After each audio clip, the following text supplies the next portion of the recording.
Mia Calloway tripped over a trash can on her first day at Varro Security Agency. Not a small trip, not a cute little stumble. No, she crashed into it so hard that it flew across the lobby, knocked over a plant stand, and sent dirt spraying across the polished marble floor, while 12 other security applicants stared at her like she had just announced she was from Mars. She stood up, brushed dirt off her black blazer, and said, "I meant to do that, testing the structural integrity of the lobby." Nobody laughed. She didn't get the job. But then, 2 days later, she did. Not because she was brilliant, though she was, secretly, in ways nobody ever noticed. Not because the agency loved her. They clearly did not. She got the job because their best guard broke his leg. The backup guard got food poisoning, and the third-choice guard had a wedding in Tuscany. Mia Calloway was literally the only option left. "You trip over air," said the agency director, a bald man named Mr. Hensley, who looked like he had not smiled since 2004. "How on earth are you supposed to protect someone?" "I trip over air," Mia agreed cheerfully, "but I have never once failed a combat assessment. I speak 3 languages, and I have a photographic memory. Also, my hands are faster than my feet." She wiggled her fingers at him. Different skill sets. Mr. Hensley stared at her for a long time. Then he handed her a file. "You are being assigned to the DeLuca household," he said. "The client is Lorenzo DeLuca." Mia's hand froze mid-reach. Lorenzo DeLuca. Everyone in the city knew that name. Everyone with a working pair of ears, anyway. The DeLuca family was the most powerful crime family on the Eastern Coast. Old money, older blood, and enough influence to make politicians sweat through their expensive suits. Lorenzo DeLuca was the head of it all. A man who had built his empire through silence and strategy, who never raised his voice because he never had to, who reportedly fired a man once just for interrupting his morning coffee. His son, Mr. Hensley added, pushing the file closer. Matteo DeLuca, 26 years old. He has been receiving threats for the past month. Someone inside the rival Ferretti family wants him dead. Mia opened the file. There was a photograph clipped to the top page. Matteo DeLuca. She blinked. She blinked again. He was, okay, she was a professional, and professionals did not describe their clients as unfairly, devastatingly handsome.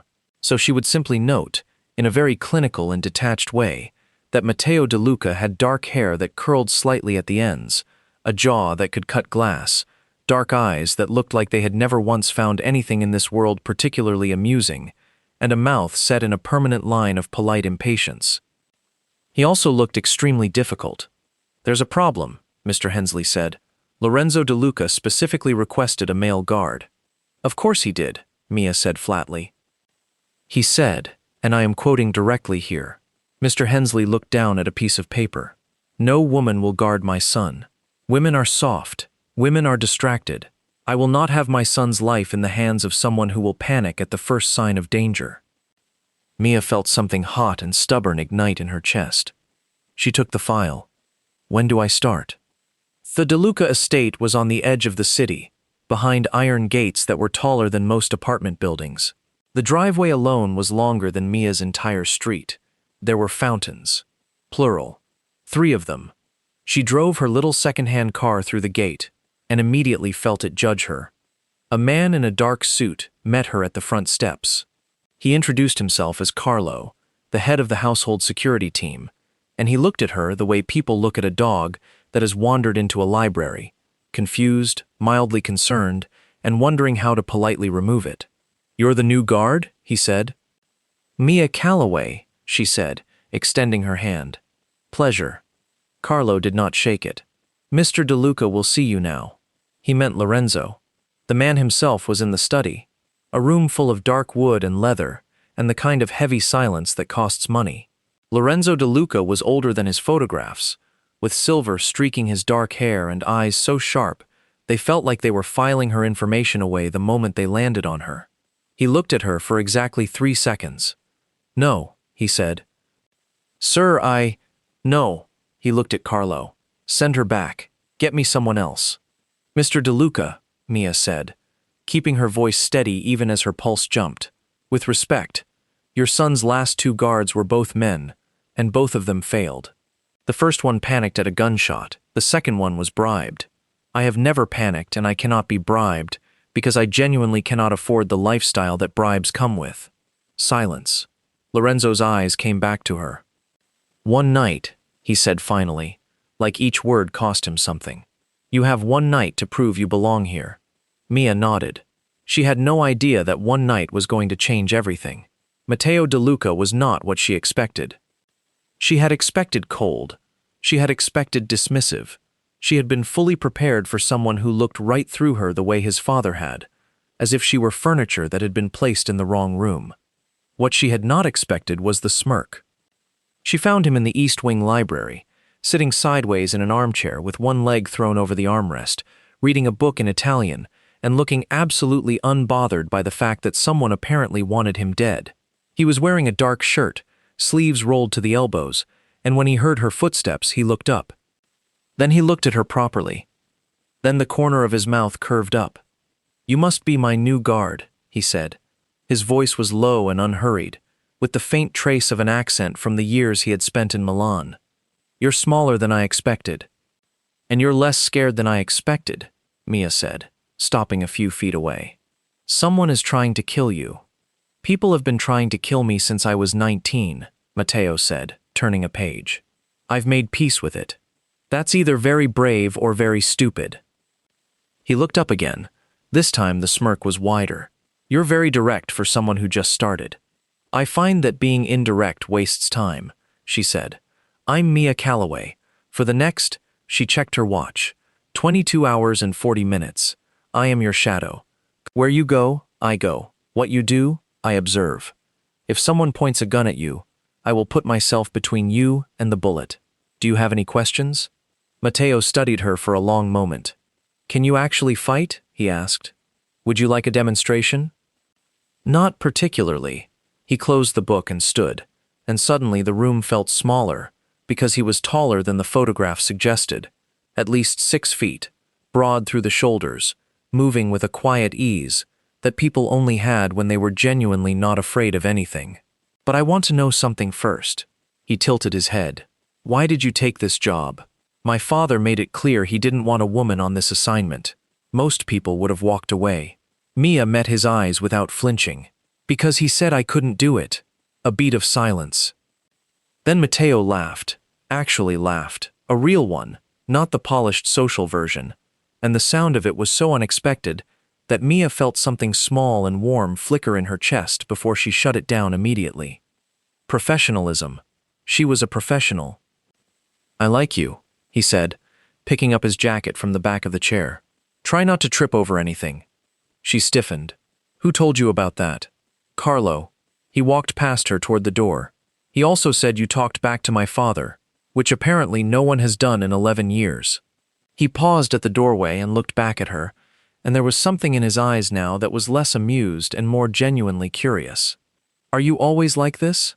"Like what?" "Completely fearless." Mia thought about that. Then she said, "Honestly, no, but I'm very good at pretending." Something shifted in his expression, something quiet and almost unguarded, there for just a second before the easy smirk came back. "Come on then, Mia Calloway," he said. "You've got 22 hours and 38 minutes left. Let's see what you can do." The rest of the afternoon was surprisingly calm. Matteo had 2 meetings. One with a man named Gio who ran the family's legitimate construction business, and one with a lawyer whose suit was so expensive it probably had its own zip code. Mia stood outside the doors, watching the hallway with the particular kind of focused quiet she had trained herself into, the kind that looked like stillness, but was actually like a coiled spring. Between the meetings, Matteo appeared in the hallway with 2 cups of coffee and held one out to her without a word. She stared at it. "It's not poisoned," he said. "I made it myself. The kitchen staff doesn't come in until 4. "You made coffee?" "I'm rich, not helpless." He leaned against the wall beside her, which was not something she expected. Most clients stayed behind their guards, not beside them. "How long have you been in security?" 4 years, she said, taking the cup carefully. It smelled incredible. "Started as a corporate consultant, moved to personal protection after my 2nd year." Why personal protection? She took a sip. It was, genuinely, perfect. Because I'm better at watching people than watching buildings. He was quiet for a moment. Then, what do you watch when you're watching people? Everything, she said.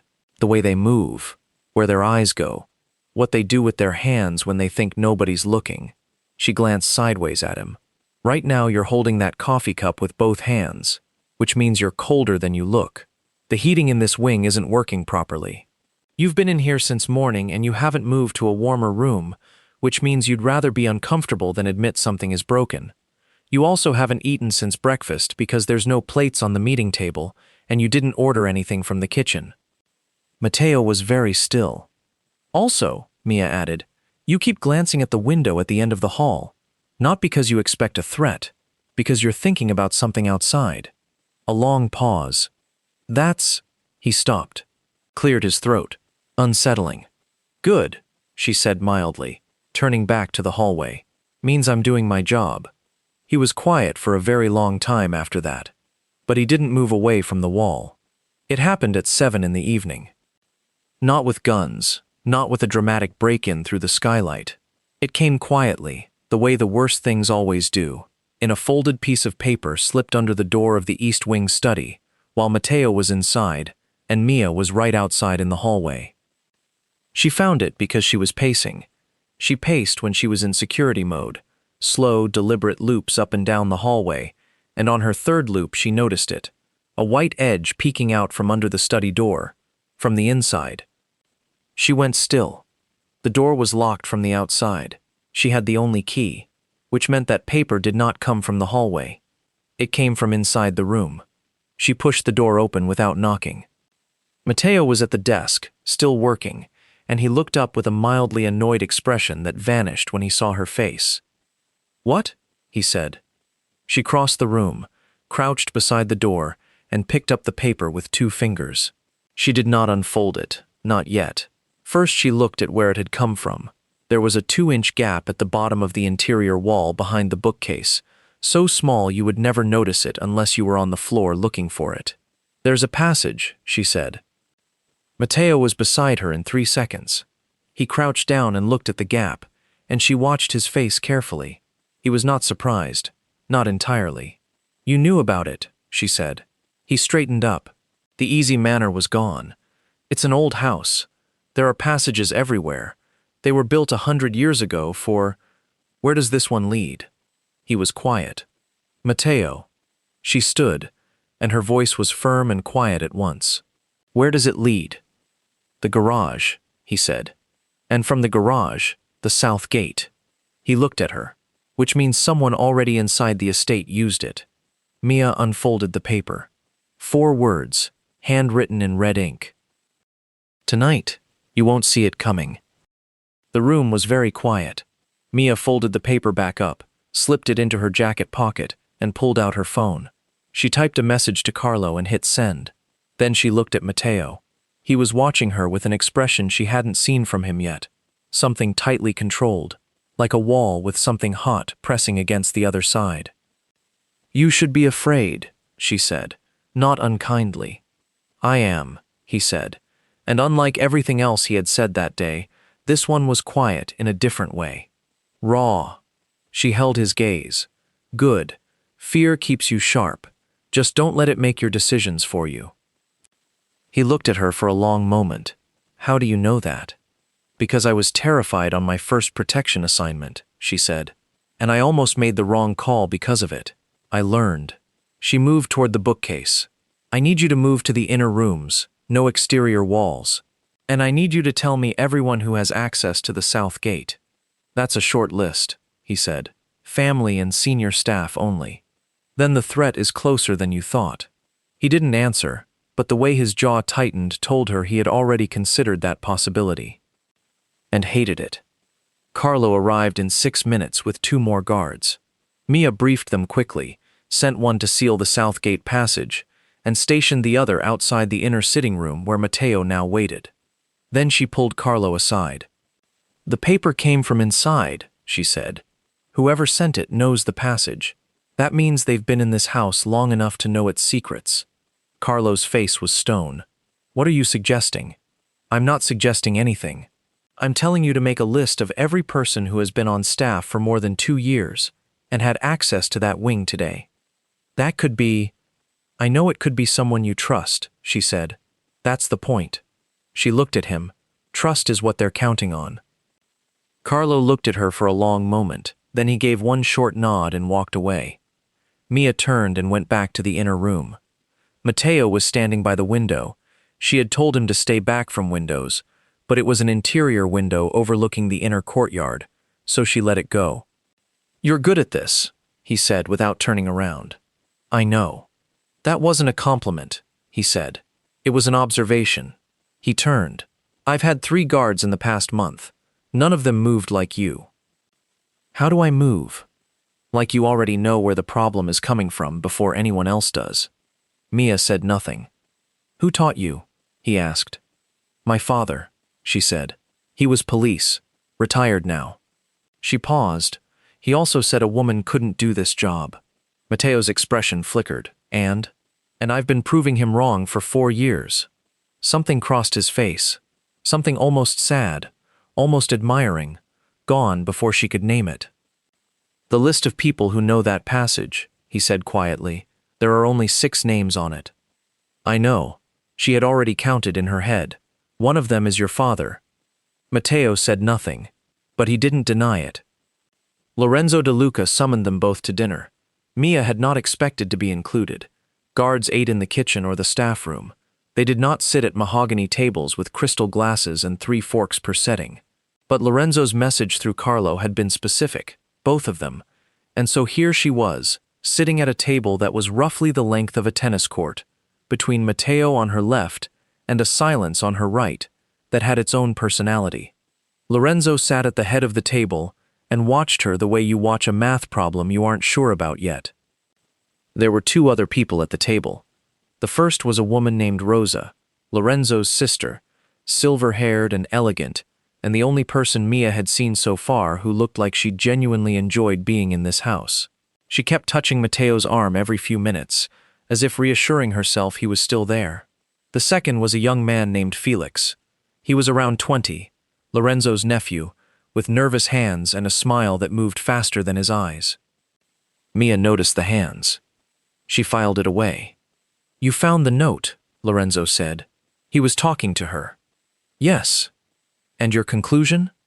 That the threat is internal, she said. She was aware of every person at the table reacting to that. Rosa going very still, Felix's fork pausing for a half-second, Matteo setting down his glass. Someone in this household with knowledge of the secondary passages sent that note. The question is whether they sent it as a warning or as a countdown. A warning? Rosa said. Some threats are sent because the sender wants to scare you off, not actually harm you. They want you to leave, to run. The note said tonight, which is interesting, because a genuinely confident attacker wouldn't announce a timeline. They're trying to flush him out, Matteo said. Maybe, Mia said. Or they want him scared enough to make a move, leave the estate, go somewhere less protected. That's when the real attack happens. The table was very quiet. Lorenzo leaned back in his chair and studied her with eyes that had, Mia thought, seen about 400 things she had never seen and never wanted to. You think like a tactician, he said. I think like someone who's read a lot of case files. His mouth moved.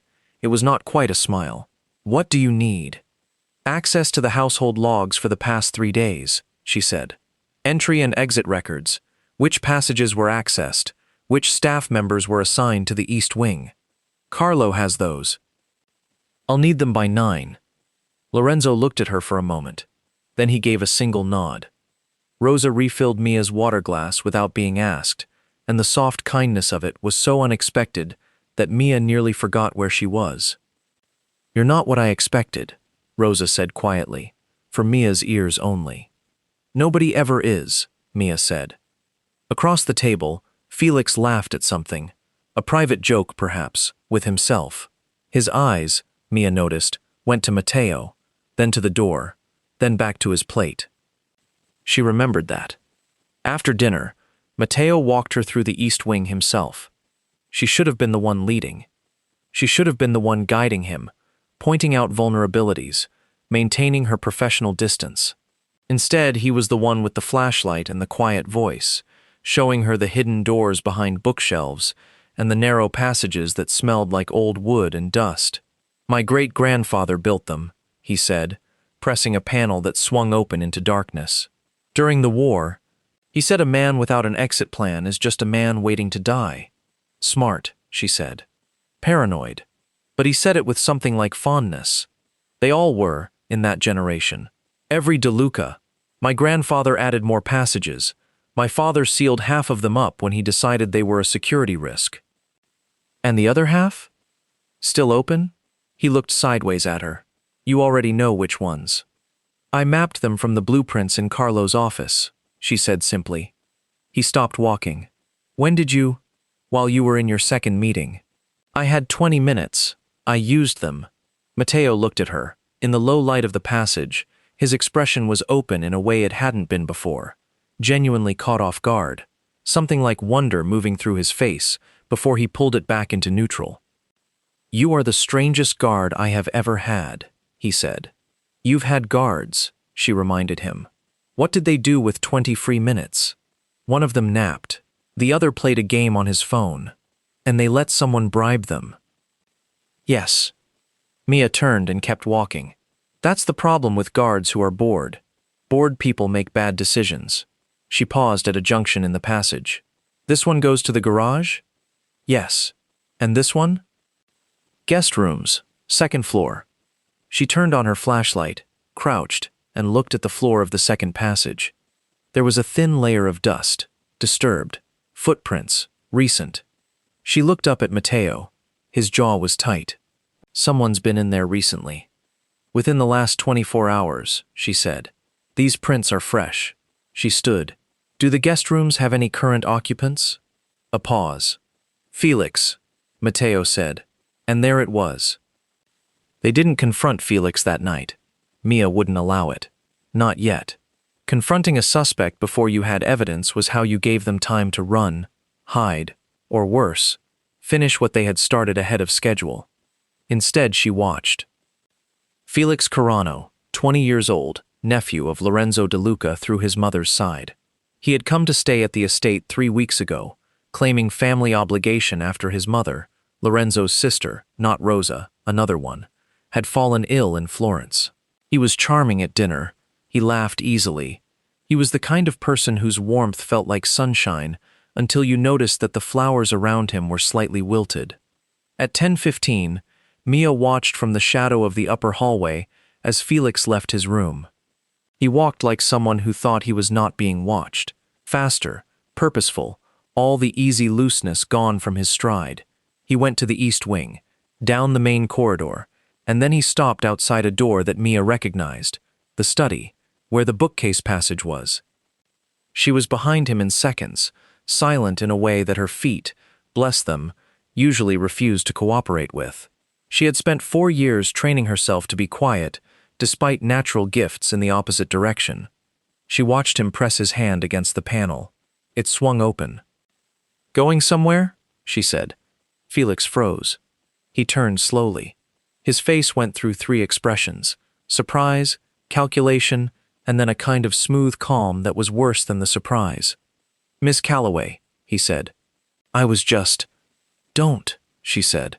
Her voice was quiet, but something in it made him stop. "I've been watching you since dinner.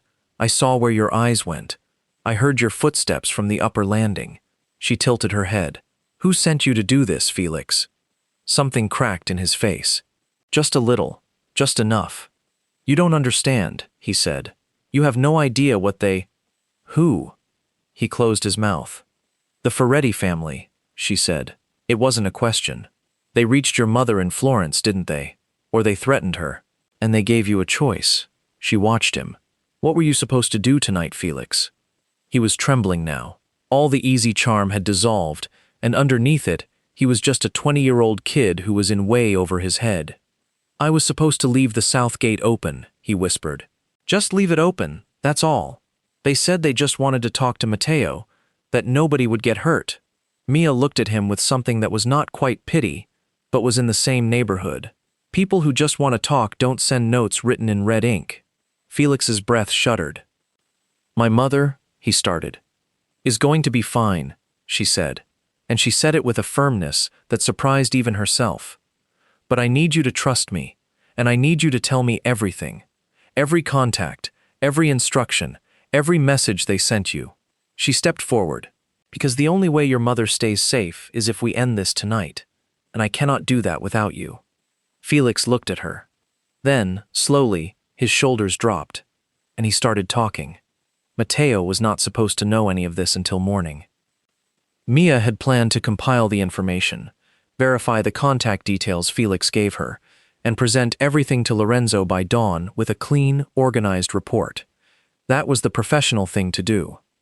What actually happened was that Matteo was standing in the hallway when she came back out. He had clearly been there for a while, long enough to have heard some of it. His face was a controlled kind of devastated, the kind that people who have learned to perform calm wear when something has genuinely broken through. Felix, he said. He didn't want to, she said. I know. And the quiet exhaustion in those two words told her this was not a new kind of pain for him. How old was he when they got to him? They approached him 2 weeks ago. His mother really is ill. That part is true. They used it.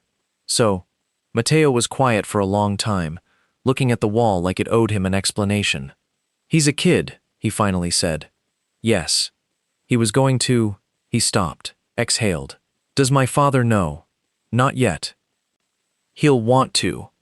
I know what he'll want, she said, and we're going to have a different conversation about that before I let it happen. Matteo turned to look at her. You're going to fight my father for Felix? I'm going to present him with a better option, she said. Felix gives us the Ferretti contact. We use that contact to set a trap. Lorenzo gets what he wants, the threat neutralized, without destroying a 20-year-old whose only crime was loving his mother too much. Matteo was very still. That's... He stopped. His throat moved. You've been here for less than 8 hours. 8 hours is enough time to figure out who the good people are, she said. Something shifted in his expression. Something that went warm and then went careful, like a hand pulled back from something too bright to touch. Thank you, he said. It was simple and sincere, and she felt it somewhere behind her sternum, which was inconvenient and unprofessional, and she chose to deal with it later. Don't thank me yet, she said. The night isn't over. Lorenzo de Luca listened to Mia's plan at 11 o'clock at night, in his study, with his hands flat on the desk and his eyes sharp and unreadable. She laid it out in 12 minutes. Clear, logical, precise. When she finished, he said nothing. She waited. You're asking me to let Felix walk free, he said. I'm asking you to use him as an asset instead of a liability, she said. He sends the confirmation message to the Ferretti contact. He tells them the gate will be open at midnight. We let them come, and when they arrive, we are ready. And if they don't come alone? They won't come alone, she said. That's the point. We want as many of them as possible on this property, in a space we control, where we choose the outcome. She met his eyes. You've been waiting to end this with the Ferretti family for 6 months. This is how. Lorenzo looked at her for a long time. Then he looked at Matteo, who was standing by the door. Matteo gave one small nod. Lorenzo looked back at Mia. You have 1 hour, he said. The next 40 minutes were the most focused of Mia's career. She coordinated with Carlo, who turned out to be surprisingly excellent under pressure once he had a clear plan to work with. She positioned 4 guards at the south gate, invisible in the dark. She put 2 more in the garage, behind the cars. She walked the route herself, twice, checking angles and shadows. At 11:50, Felix sent the message. At midnight exactly, the south gate opened. 3 men came through. They were professionals, quiet, equipped, moving in practiced formation. In any other situation, Mia would have admired the efficiency. She was crouched on the roof of the small gatehouse, watching them through the dark, and she counted every step. One thing she had not planned for. A 4th man, coming from the east, not through the gate, but over the perimeter wall, far to the right where the cameras had a blind spot. She saw him before anyone else. She moved. She was off the roof of the gatehouse and running before she had fully thought it through. Because that was the thing about being fast. Your body sometimes made the decision before your brain caught up. The fourth man was heading not for the garage where the other three were now being intercepted, but for the house, for the side door, for the east wing. She hit the ground, kept running, and completely missed the garden hose lying across the path. She went down hard. She rolled because she had practiced rolling from falls for exactly this reason, and came up on her feet without stopping, but she had lost 3 seconds, and the man had reached the side door. She hit the door 4 seconds after he did. He was in the corridor. She came through the door at speed, and he turned and swung at her, a big, practiced swing from someone who had done this before, and she ducked, used his momentum to pull him forward, and put him on the ground in 4 moves that her instructor had made her drill until they were automatic. He did not get up. She stood over him, breathing hard, and looked up. Matteo was standing at the end of the corridor. He had watched the whole thing. She pointed at the man on the floor. That one wasn't in the plan. I noticed, Matteo said. His voice was, she could not immediately describe it. Not calm, not afraid. Something between them, something stretched tight. Are you hurt? Scraped my palms when I fell, she said. It's fine. He crossed the corridor in about 5 steps, which felt faster than it should have, and took her hands in both of his without asking. He turned them over. The palms were reddened, one small cut on the left. His hands were warm. Mia, he said, very quietly. I'm fine, she said again. I know you are. He didn't let go. That's not why I said your name. She looked up at him. And the look on his face was the kind that had no polished version, no controlled edge. It was just honest and close, and she felt the entire length of the night pressing against the moment like a held breath. You fell, he said, and you got back up in 2 seconds, and you still got here before he reached the wing. A pause. Nobody has ever, in all the years I've had guards, nobody has ever moved like that for me. That's my job, she said, but her voice was quieter than she intended. Maybe, he said, but you did it like it mattered. She didn't have an answer for that.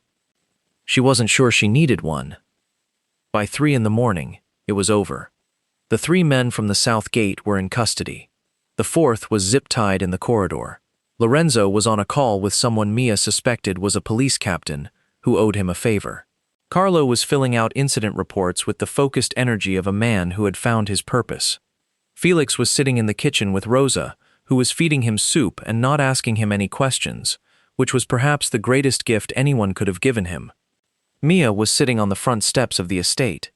She had her jacket off, her scraped palms resting on her knees, and she was looking at the driveway and thinking about absolutely nothing, which was what she did after high-tension situations. She emptied out, like a glass someone had finally set down. She heard the door behind her and did not turn around. Matteo sat beside her. He had 2 cups of coffee again. She took one without speaking. They sat in the kind of quiet that was not uncomfortable, the kind that had been earned. Outside, the night was finally doing what nights are supposed to do, going soft and blue at the edges, preparing to give way to something gentler. My father wants to speak with you at 7, Matteo said. Of course he does. He's going to offer you a permanent position. Mia turned to look at him. What? Head of personal security. For me. He was looking at the driveway. There was something careful in his profile. He spent the last hour watching the footage from the corridor. He watched you go after that 4th man. A pause. He said, and this is a direct quote, "She moves like she was made for this." Mia was quiet for a moment. He also, Matteo added, admitted that he was wrong. I didn't hear that. He didn't say it to you. He said it to me. Matteo finally looked at her. But he said it, which, for my father, is roughly equivalent to a public apology on national television. Mia laughed. It came out soft and genuine, not her professional laugh, but her real one, the one that was slightly too loud and lasted a half-second longer than was elegant. Matteo watched her laugh, and the expression on his face was so unguarded that she caught it before he pulled it back, something open and wanting, and almost shy, which on Matteo de Luca was so unexpected that she felt it like a small electric current running through her chest. She stopped laughing and looked at her coffee cup. "Mia," he said. "Don't," she said, though she wasn't entirely sure what she was warning against. "I haven't said anything yet. You were going to." "How do you know?" "Because I watch people for a living." She kept her eyes on the cup. "And you've been about to say something for the last 2 hours. Every time you get close to it, you change the subject." A silence. "Then I'll say it," he said. He turned to face her fully, which she could feel without looking. "In one night, you dismantled a threat that my father's entire security apparatus has been struggling with for 6 months. You protected Felix when nobody asked you to. You figured out the passage, the footprints, the contact, and the plan, and then you executed all of it and still had time to take down a man in a corridor after falling over a garden hose. I'm never going to live that down, am I?" "No," he said, and she could hear the smile in it. "But here's what I want to say." His voice dropped slightly. "I've been surrounded by people my entire life who are afraid of my father, afraid of my name, afraid of the weight of all of this." He seemed to gesture at the estate, at the gates, at the whole enormous complicated world of being a De Luca. "And you walked in here, and the only thing you were afraid of was not getting the chance to prove yourself." She finally looked at him. "I know it's fast," he said. "I know you've been here for one night, and I have no right to, Matteo, say any of this before we even know each other. Matteo." He stopped. "You talk a lot," she said, "for someone who spent the whole day pretending to be unbothered by everything."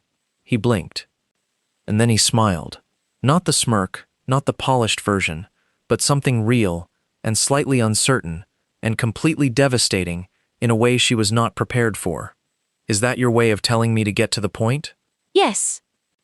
He reached over and tucked a strand of her hair back from her face, gently, carefully, like he was asking a question with his hand. "I'd like to know you," he said. "Past tonight, if you're willing." Mia looked at him for a long time. "I'm clumsy," she said. "I trip over things. I talk back to your father. I will almost certainly knock over something expensive in this house before the month is out. I know. And I will never stop correcting your security team when they make mistakes. God, I hope not." She felt the smile start in her chest before it reached her face. "Okay," she said. "Okay? Ask me something," she said. "Tell me something. That's how you know someone." She looked at him over the rim of her coffee cup. "We have 4 hours before your father summons me." And Matteo de Luca, who had spent his whole life keeping people at arm's length, turned toward her on the front steps of his enormous, complicated, slightly dangerous home, and started talking. 3 months later, Mia knocked over an extremely expensive vase in the main hall.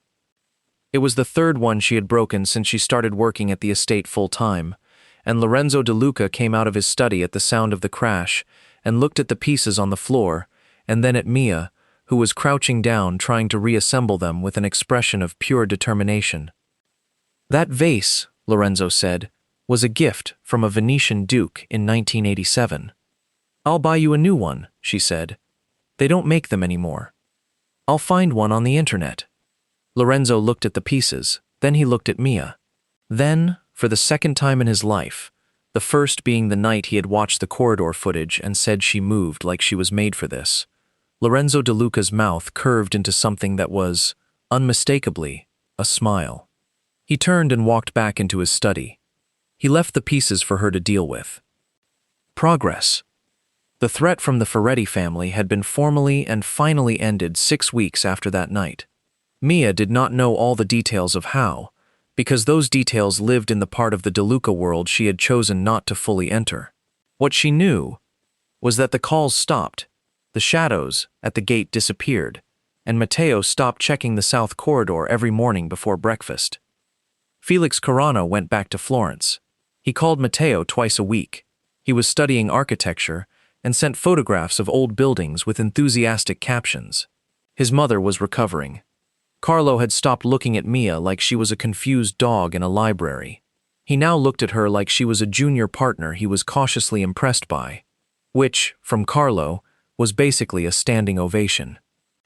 Rosa had adopted her entirely. There was no other word for it. She taught Mia 3 Italian recipes, gave her a scarf that had belonged to her mother, and called her "my girl" in public, which made Lorenzo's eye twitch and made Matteo look quietly delighted every single time. On a Thursday evening, 3 months and 4 days after her first night in the estate, Mia was in the library. She was on the floor, cross-legged, surrounded by files, because she had been reorganizing the security protocols, and she thought better on the floor than at a desk. Matteo had come in an hour ago, seen what she was doing, and simply sat in the armchair she had come to think of as his, and opened his own book. They had been in comfortable quiet for an hour. "Can I ask you something?" she said without looking up. "Always. What did you think when you first saw me, that first afternoon?" A pause. She could feel him smiling without looking. "Honestly? Obviously. I thought," he said, "that you were going to be a disaster." She looked up. He had his book lowered, looking at her with the warm, open expression that was still, 3 months in, the thing she was least prepared for. "And then," she said, "and then you told me exactly what you had observed about me in 4 minutes, and I realized that disaster was the wrong word." He tilted his head. The right word was dangerous. "Dangerous," she repeated. "To all my assumptions," he said, "to the idea I had about how my life was going to go." A pause. "To the very careful, very controlled distance I had been keeping from people for the last 10 years. She was quiet. "You walked into my house," he said, "and tripped over the security coordinator's bag in the hall. I remember. And then stood up, straightened your jacket, and told my father he was wrong, in his own study, on your first day." He shook his head slowly. "I was gone before dinner. You hid it very well. I have had extensive practice hiding things." He set the book aside. "Come here. I'm working. You've been working for 6 hours. Security protocols don't—" "Mia." His voice was soft, and it did the thing it always did, which was land somewhere directly behind her sternum and make all her professional resolve take a very brief vacation. "Come here." She closed the file. She got up, gracefully, actually, which was not always guaranteed, and crossed the room. She sat on the armrest of his chair, which she had started doing because chairs that had only one occupant seemed wasteful, and he shifted to make room for her in a movement that was automatic now, practiced, like they had been doing this for years instead of months. He took her hand. She looked at their hands for a moment. "Your father still winces every time he sees me holding your hand in the hallway," she said. "He does. Does it bother you?" Matteo considered this with the seriousness he gave most things. "My father," he said, "also told me last week that you are the first person on my security team in 15 years who has never made a decision out of fear." He said it like a complaint, but it wasn't one. Mia looked up at him. "He respects you," Matteo said simply.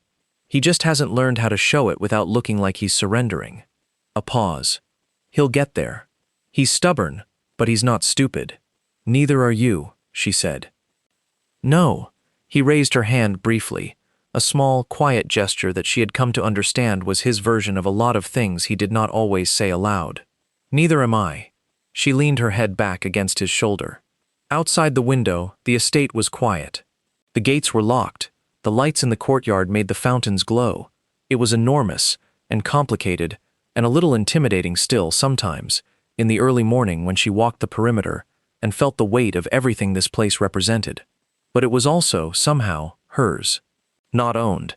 She was not the type for that kind of thinking, but belonging to, the way you belong to something you have chosen, and that has chosen you back. She had walked in here to prove something. She had not expected to find this. "Hey," Matteo said. You're thinking loud again." She smiled. "How can you tell?" "You do this thing," he said, and touched the small furrow between her brows with one finger, gentle and precise, "where you get this little line right here." She reached up and smoothed it out. "Better?" "You don't have to fix it," he said. "I like knowing what you're thinking." She turned her head to look at him. He was right there, close and warm and watching her with dark eyes that had, over 3 months, shed all the careful blankness she had first noticed and shown her what was underneath. Something steady, something real, something that had been waiting, she thought, for a very long time. "I was thinking," she said, "that I came here to prove your father wrong. And I think I ended up proving something to myself instead." Matteo was quiet for a moment, his thumb moving in small, slow arcs over the back of her hand. "What did you prove?" he said. She looked at the room, the books, the lamp, the armchair that barely fit 2 people but somehow always managed, the window with the courtyard beyond it, that she knew by heart now, every corner and shadow and stone. "That the best things," she said, "happen in the places you only got into by accident." He laughed softly. Then he pressed a kiss to the top of her head, quiet and certain, the way he did everything he meant. Outside, the last light of the evening folded into the blue of the night. Inside the library of the Duca estate, the girl who tripped over air and talked back to powerful men and solved problems with her heart as much as her head tucked her feet up on the armchair and stayed. And this time, she was not proving anything to anyone. She was simply home.